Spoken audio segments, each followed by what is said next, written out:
Chris Bray. Would you allow your son to come to witchcraft? Well, of course not, no. Well, then, why deny us that facility, that freedom? We are not... In reverse. May I come in there? We're not denying you that facility or that freedom. Every man has a free choice to declare his own destiny and find his own destiny. But Jesus Christ has said that when Satan speaks... Jesus Christ is a prophet. There are many prophets. There are many prophets. Yes, there's one prophet. Can I speak? Can I finish this? Please do. Jesus Christ said that when Satan speaks, he speaks his own native language, which is a liar. And he's Look, been my a friend, liar. Okay. I have 25,000 very close acquaintances, Yes. clients who I supply. I have thousands upon thousands of Christians who hold to the same truth. Of course, and on a head count, we should all be buddies because they have the majority. We're not going to we're not going to get anywhere on that basis, are we? We're not going to get very far talking about numbers. There is nobody who I know who is involved in what you're talking about. You're talking about... Hold on, Chris, please. You must have been involved in conversations. Thank you.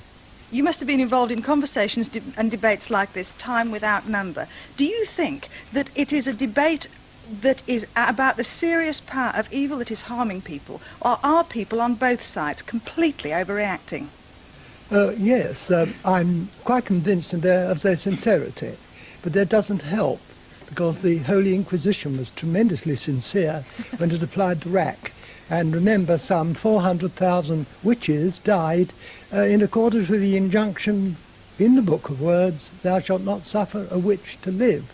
And when they repealed the laws against witchcraft, the Church was violently opposed to it. So we don't find mercy. What I don't like about the Church, and I don't like about Christianity, it tries to monopolise, it tries to take over. Do you feel persecuted, Nigel? Yes, I do, but I also feel that truth is persecuted. I feel that there's a lot being said that implies that the Church, because it claims to have the Word of God, is de facto correct. Does this mean, I mean, for example, I'm not a Christian, I don't uphold Christian principles in terms of Christianity. What I object to is being told that I am wrong simply because Christians believe that they're right. Okay, what about religious freedom, Robert? I mean, you do allow it to all the other faiths that exist in Britain today. Clearly, every single person has a choice in what he believes. But the key is what is truth. And Jesus said, I am the truth. Well, that is a legitimate thing that you can believe, but you allow other beliefs. Why not this? Yes. May I answer that? Yes. Because the Bible forbids it. No, it because doesn't. God is a good God. It does not. Is a good God. It does forbid it. No, May I? it does not. Does. Listen.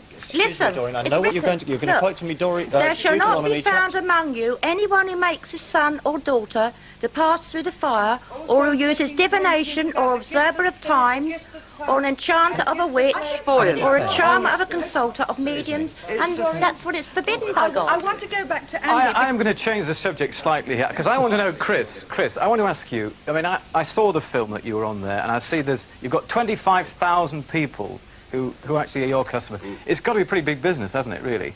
Yes, it is. Yes, it is. Can I comment on that? Yes, if you'd like to. I mean, the fact that there are 25,000 subscribers, I mean, there could be 3 million subscribers, because it's back to choice again and the sort of spiritual climate in which we're living. The fact is that do you think these people are being ripped off, basically, then? Is that what you're saying? Well, they're investing their cash in something that they're getting something out of. Well, if that's the question, look at the Vatican's riches. Well, that's a different issue again. Obviously, they're getting something out of it, but I personally feel it's not very, very helpful to them. But the fact of numbers is irrelevant, because within us we will seek after things. We'll seek after supernatural experiences. But isn't the number of people that are now following the occult or witchcraft, isn't that concerning you? I mean, what is the church doing? Absolutely, absolutely. But I mean, numbers are also growing in church circles.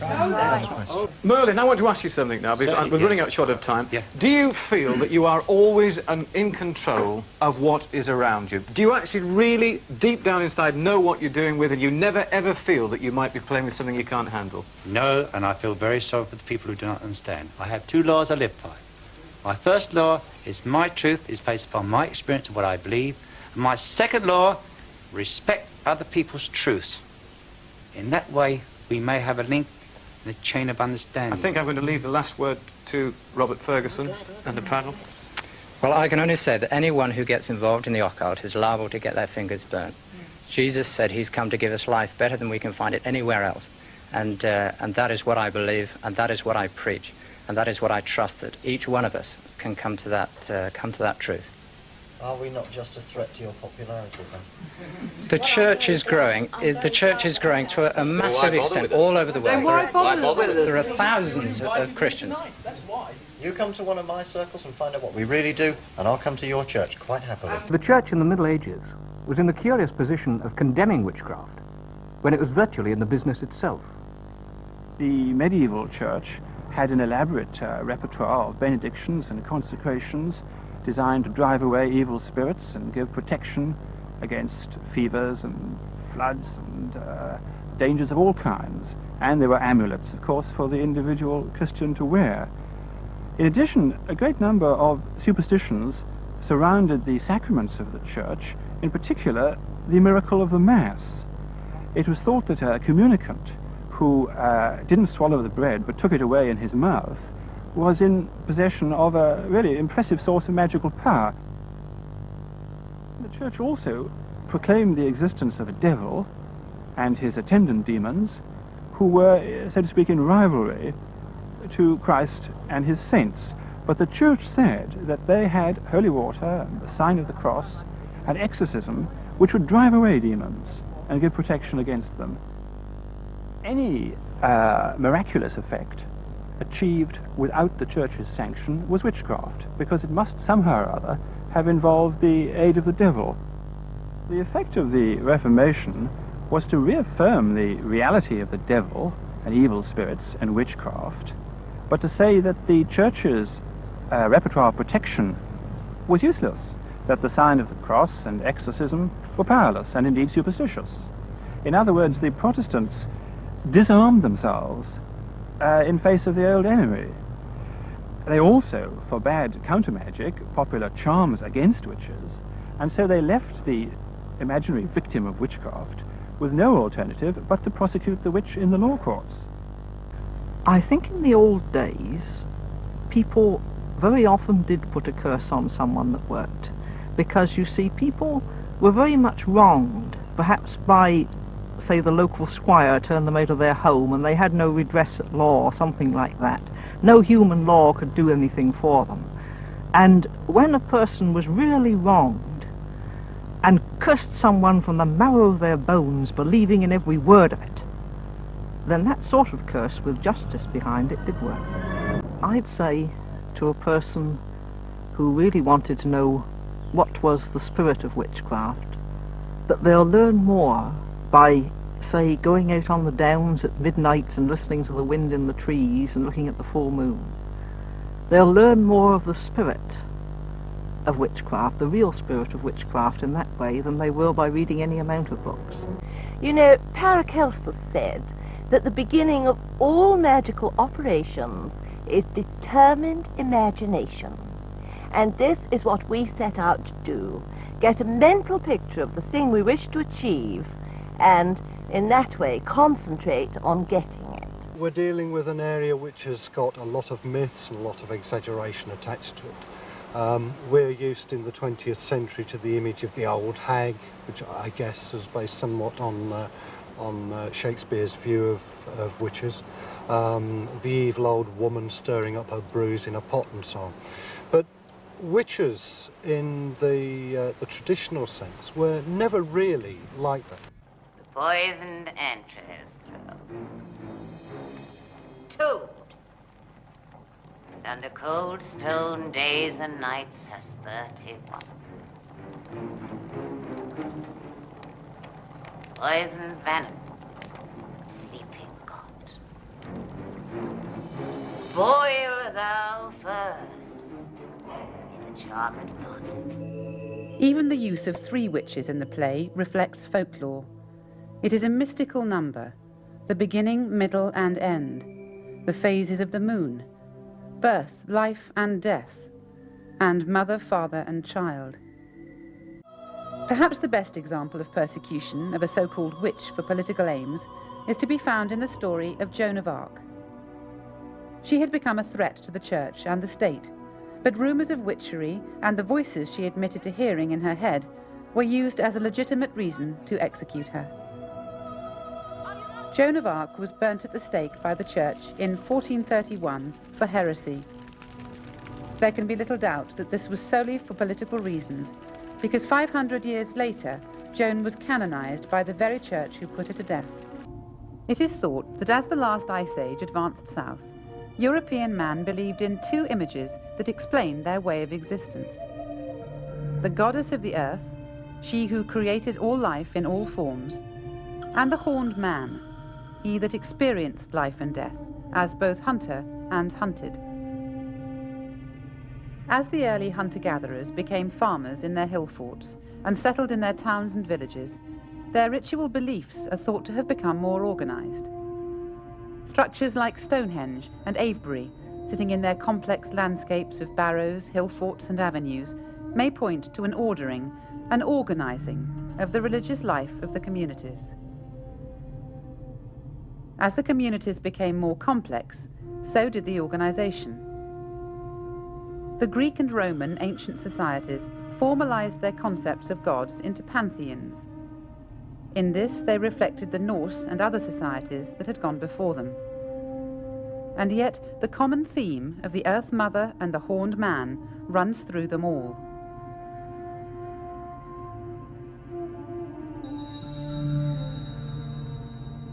It was with the coming of the early Christian church that the seeds for the later persecution were sown.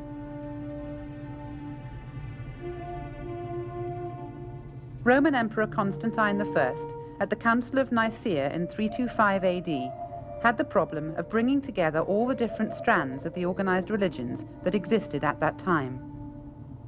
He had been converted to Christianity and wanted to settle the arguments about the divinity of Jesus. Out of this council came the Bible and the early Christian church as we know it. At first, there was a great deal of harmony between the Christians and the followers of other ways. It made sense to place the major Christian festivals, like Easter and Christmas, at the spring equinox and winter solstice, which were already established as a time of celebration and ritual. Images from the early faiths have even been incorporated into Christianity. During Advent, Christ is compared to the sun as the light of the world, and the image of a green man can be found in many churches. I think you'll find that the roots of Christian beliefs can't be found in paganism. They're found in Judaism. But what we do find in paganism are the roots of the way we go about expressing our beliefs, in the sense that the Christian festivals have evolved out of their pagan roots, where the festivals were taken over. For example, Christmas round the winter solstice, Candlemas round Imbolc, and the like. But as Christianity reached out into rural Europe, the common folk saw little difference between the story of Christ and Mary and their own version of the Earth Mother and Child. They had little fear of Christianity's effect on politics and the state. Therefore, they were able to believe in both religions. The old ways continued as they had before, with the wise ones at the center of authority in the villages and hamlets. These were the ones that people would turn to for magic, healing, and prophecy, the ones who bore the knowledge of the ancients. Eventually, they would collectively be known by the Anglo-Saxon term Wicca, roughly translated as the shaper or bender of the unknown. This would become the definition for witch. But this harmony of the two religions living side by side was to be short-lived. This is where the persecution began. The Church condemned the Earth Mother by declaring that as a goddess of earth, she was the creator of earthly delights and pleasures, which the Bible had declared as sin. They went on to proclaim the horned man was the personification of the devil, an angel that had been cast out of heaven for his sins, and who created and resided in hell. A healing ritual is performed by many paganists annually to denote their devotion to the earth. They assemble at different locations all over the world to celebrate or heal the earth with love. The ritual they perform is designed to return some of the power the earth has given them to its source. They focus on the life-giving resources the earth provides.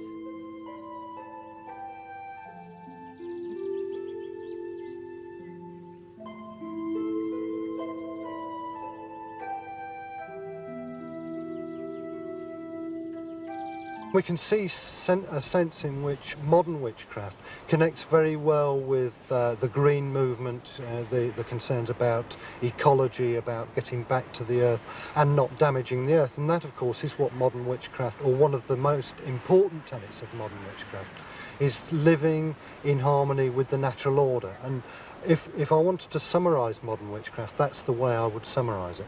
With modern-day writers spinning tales of witches and witchcraft aimed at children, the traditional question asked on storm-battered, rain-drenched, wind-blasted heath of when shall we three meet again is more likely to be answered with, well, I can manage next Tuesday, than with fear and persecution. Torture and the stake have given way to entertainment and a newfound faith in older ways. Witchcraft is mainly represented through literature and the media, portrayed with a traditional image. We can see now that this is a far cry from the true practices of the craft.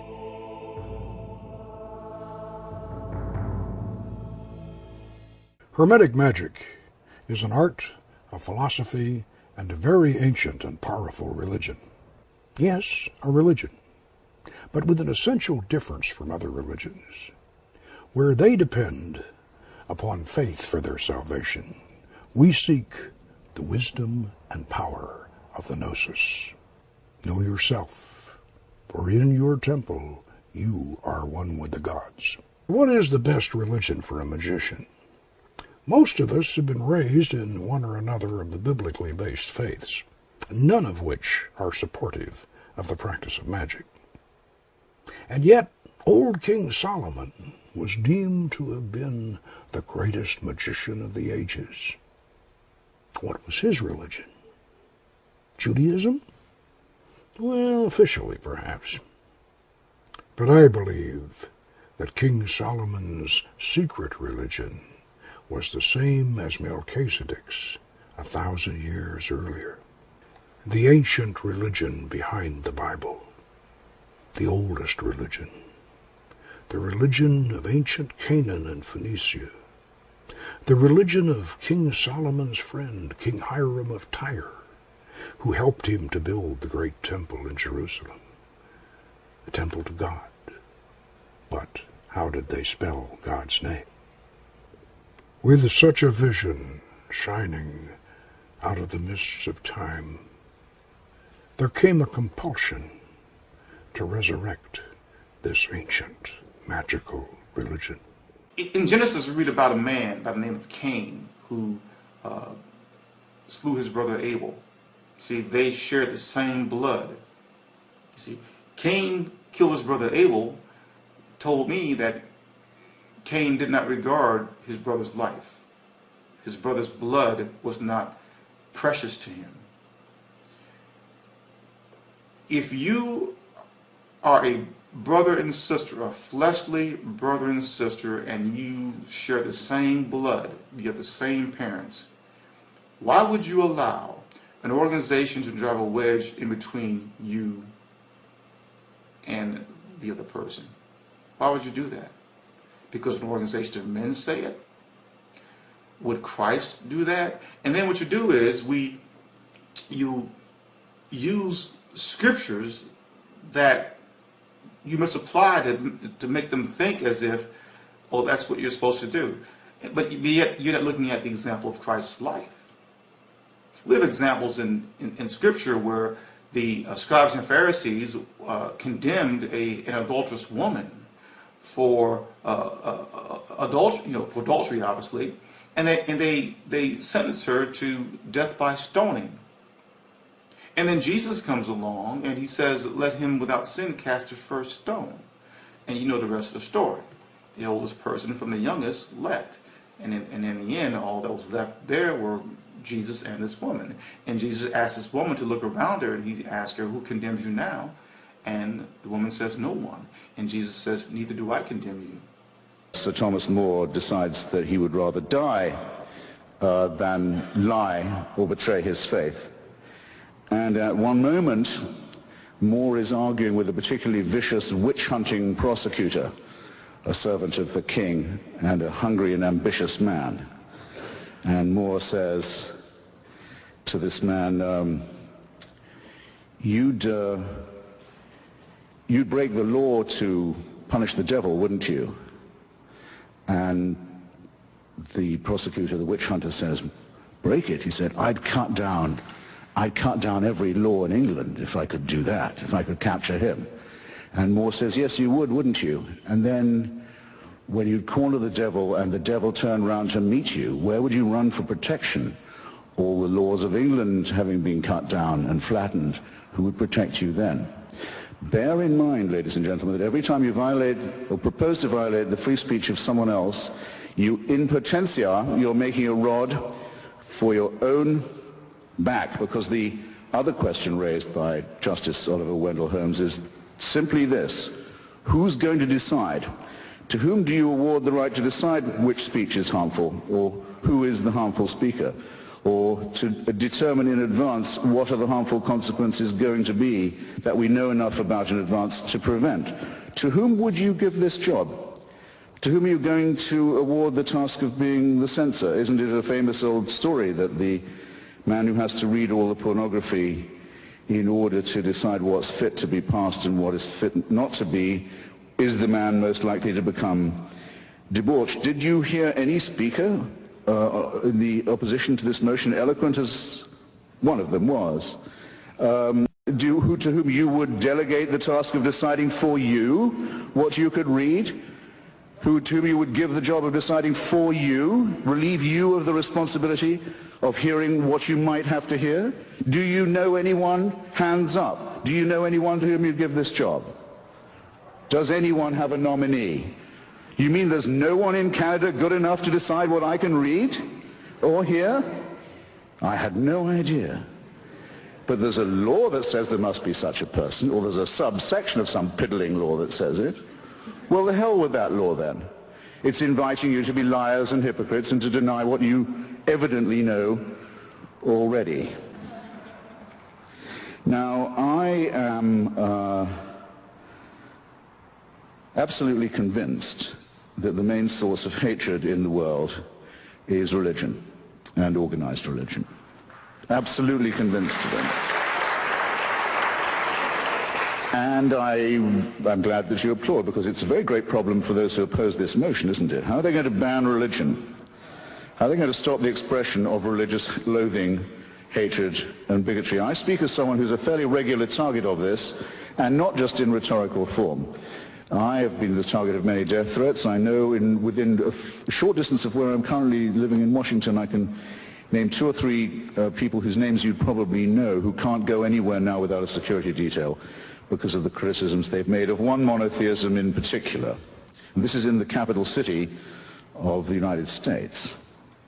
So I know what I'm talking about, and I also have to notice that the sort of people who ring me up and say they know where my children go to school, and they certainly know what my home number is and where I live, and what they're going to do to them and to my wife and to me, and who I have to take seriously because they have done it to people I know, are just the people who are going to seek the protection of the hate speech law if I say what I think about their religion, which I'm now going to do.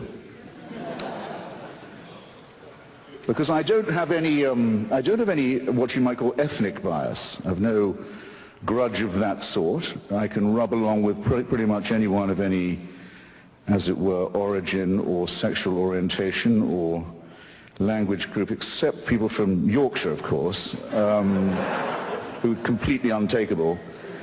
And I'm beginning to resent the confusion that's being imposed on us now, and there was some of it this evening, between religious belief, blasphemy, ethnicity, profanity, and what one might call multicultural etiquette. It's quite common now for people to use the expression, for example, anti-Islamic racism, as if an attack on a religion was an attack on an ethnic group. The word Islamophobia, in fact, is beginning to acquire the opprobrium of that was once reserved for racial prejudice. This is a subtle and very nasty insinuation that needs to be met head on. Who said, what if Falwell says he hates fags? What if people act upon that? The Bible says you have to hate fags. If Falwell says he's saying it because the Bible says so, he's right. Yes, it might make people go out and use violence. What are you going to do about that? You're up against a group of people who will say, you put your hands on our Bible or we'll call the hate speech police. Now, what are you going to do when you've dug that trap for yourself? Somebody said that anti-Semitism and Kristallnacht in Germany was the result of 10 years of Jew baiting. 10 years? You must be joking. It's the result of 2,000 years of Christianity based on one verse of one chapter of St. John's Gospel, which led to a pogrom after every Easter sermon every year for hundreds of years, because it claims that the Jews demanded the blood of Christ be on the heads of themselves and all their children to the remotest generation. That's the warrant and license for and incitement to anti-Jewish pogroms. What are you going to do about that? Where's your piddling subsection now? Does it say St. John's Gospel must be censored? Do I, who've read Freud and know what the future of an illusion really is and know that religious belief is ineradicable as long as we remain a stupid, poorly evolved mammalian species, think that some Canadian law is going to solve this problem? Please. No, our problem is this: our prefrontal lobes are too small, and our adrenaline glands are too big, and our thumb finger opposition isn't all that it might be. And we're afraid of the dark, and we're afraid to die, and we believe in the truths of holy books that are so stupid and so fabricated that a child can, and all children do, but as you can tell by their questions, actually see through them. Now, let's not dance around. Not all monotheisms are exactly the same at the moment. They're all based on the same illusion. They're all plagiarisms of each other. But there's one in particular that at the moment is posing a serious menace not just to freedom of speech and freedom of expression, but to quite a lot of other freedoms too. And this is the religion that exhibits the horrible trio of self-hatred, self-righteousness, and self-pity. I'm talking about militant Islam. Globally, it's a gigantic power. Globally, it's a gigantic power. It controls an enormous amount of oil wealth, several large countries and states. With an enormous fortune, it's pumping the ideology of Wahhabism and Salafism around the world, poisoning societies where it goes, ruining the minds of children, stultifying the young in its madrasas, training people in violence, making a cult of death and suicide and murder. That's what it does globally. It's quite strong. In our societies, it poses as a cringing minority whose faith you might offend, which deserves all the protection that a small and vulnerable group might need. Now, it makes quite large claims for itself, doesn't it? It says it's the final revelation. It says that God spoke to one illiterate businessman in the Arabian Peninsula 3 times through an archangel, and that the resulting material, which as you can see when you read it, is largely plagiarized from the Old and the New Testament, almost all of it actually plagiarized ineptly from the Old and New Testament, is to be accepted as a divine revelation and as the final and unalterable one, and that those who do not accept this revelation are fit to be treated as cattle, infidels, potential chattel, slaves, and victims. Well, I tell you what, I don't think Muhammad ever heard those voices. I don't believe it. And the likelihood that I'm right, as opposed to the likelihood that a shepherd who couldn't, a businessman who couldn't read, had bits of the Old and New Testament redictated to him by an archangel, I think puts me much more near the position of being objectively correct. But who is the one under threat? The person who promulgates this and says, I'd better listen because if I don't, I'm in danger? Or me, who says, no, I think this is so silly you could even publish a cartoon about it? And up go the placards, and up go the yells and the howls and the screams. Behead those. This is in London. This is in Toronto. This is in New York. It's right in our midst now. Behead those who cartoon Islam. Do they get arrested for hate speech? No. Might I get in trouble for saying what I've just said about the Prophet Muhammad? Yes, I might. Where are your priorities, ladies and gentlemen? You're giving away what's most precious in your own society, and you're giving it away without a fight, and you're even praising the people who want to deny you the right to resist it. Shame on you while you do this. Make the best use of the time you've got left. This is really serious. Now, if you look anywhere you like, because we've had invocations of a rather drivelling and sickly kind tonight of our sympathy. What about the poor fags? What about the poor Jews, the wretched women who can't take the abuse, and the slaves and their descendants, and the tribes who didn't make it and were told that their land was forfeit? Look anywhere you like for the warrant for slavery, for the subjection of women as chattel, for the burning and flogging of homosexuals, for ethnic cleansing, for anti-Semitism, for all of this. You look no further than a famous book that's on every pulpit in this city and in every synagogue and in every mosque. And then just see whether you can square the fact that the force that is the main source of hatred is also the main caller for censorship. And when you realize that you're therefore this evening faced with a gigantic false antithesis, I hope that still won't stop you from giving the motion before you the resounding endorsement that it deserves. Thanks awfully. Night-night. Stay cool. There is a figure in American Indian myths that represents this power of the dynamic of the total psyche to overthrow programs. This is the negative aspect, and it's called a trickster. It's a very, very important figure in American Indian mythologies. In the East, in the forest lands of the Northeast and Southeast, it's the great hare, a rabbit. When you go west of the Mississippi in the plains lands, it's coyote. You get up in the northwest coast, and it's raven. These are smart, clever birds and animals. Now, it's a great puzzler to well-trained Christians to come across the trickster hero, because he's both a kind of devil and fool and the creator of the world. And so he comes in as an upsetting factor. He breaks through. He even breaks through the notion of what a deity ought to be. And this, I think, is about as good an example as you can find anywhere of the trickster hero. Now, that trickster trait turns up in deities like Yahweh. Yahweh's a trickster. He lets people build a building, and then because it gets to be 3 stories high, he's afraid it's going to wreck heaven, and he comes down and floods the world. That's a trickster stunt. That's a ridiculous act. And we think it quite normal for a deity to behave that way. If a human being behaved that way, we'd send him to a lunatic asylum. And here you have the deity coming through as the trickster, as the destroyer, as the disruptor of programs.